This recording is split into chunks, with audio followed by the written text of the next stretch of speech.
movement on the dummy.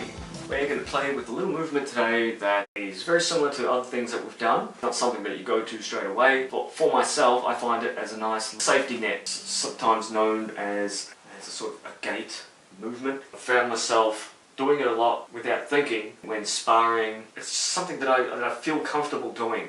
If things aren't working, that always feels right for me. What this is it's a combination of our lower wing block that we've played with before and our high gate movement here. Something to keep in mind here is the triangle.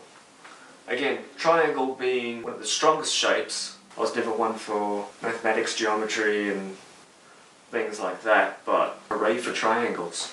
This is quite a solid and a strong sort of shape, especially when you're in trapping range. This is a combination of the two. In Wing Chun, I believe they call this Quan Sao. It looks something like this, which you may have seen in various Kung Fu forms. Applied differently, sometimes like this. We've got an almost scissor-like shape here. And again, it's a combination of triangles. I mean, check that out. We could make some sort of puzzle in the newspaper that says, how many triangles have I got here? How many circles? Are you seeing a butterfly? Now, what it's doing is it's deflecting an attack. So for instance, coming in from this direction, it's giving me space. It's giving me room to think as to what I'm doing next. Absorbing a blow. Some people are very hard with it. Like Japanese styles would use something like this as a very solid motion. So in other words, we want to break baseball bats when they hit us. It's like pow! Depending on your training and depending on your state of health, maybe that's not always the best way to do it. Softer martial arts will use this as an absorbing tool. Something comes in quite hard, it's like we're not meeting it head on with aggression and force, we're absorbing it so that we can do something else with it. Again, something hits or we've made contact here. This is keeping a nice little protective sort of shield on my right. That's not to say that I'm untouchable at this point, because the person wants to hit me with a low kick, open up with a grappling movement, they can do that. But again, I'm trying to keep that nice distance and that safe space between me and the individual. At the same time, we've got a weapon loaded up, which is this hand here, which again we've always talked about. Whenever we have a hand in loaded position, well, it can become whatever we want it to become. We can combine it with, kicks, you can combine it with punches. A nice way we can train it on a dummy, in many different styles that use a dummy form, they've got a variation of this. And here it is. So, what are we developing here?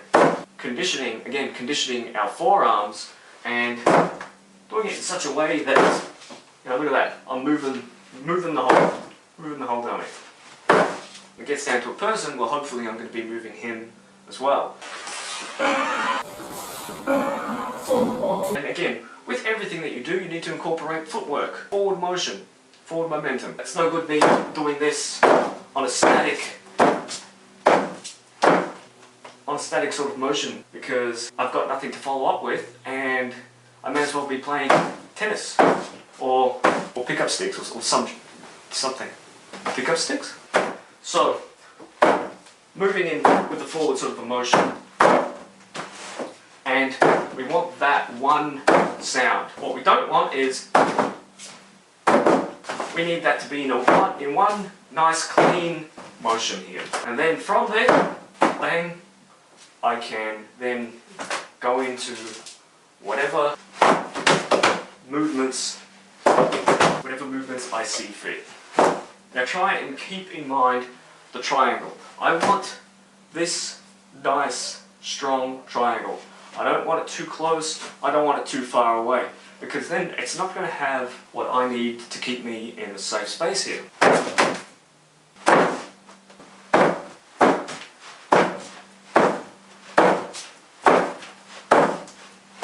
After about an hour of doing this, your arms start to throw up quite a bit. And again, this is something I brought up a while back. Be sure to keep your calcium up, because the last thing you need are micro fractures, which you're probably going to get anyway. Just look after your body.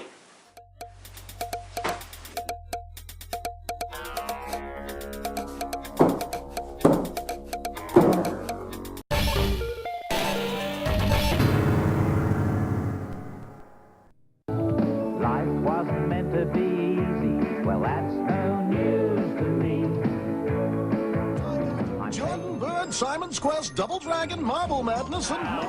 Now what can we do for you?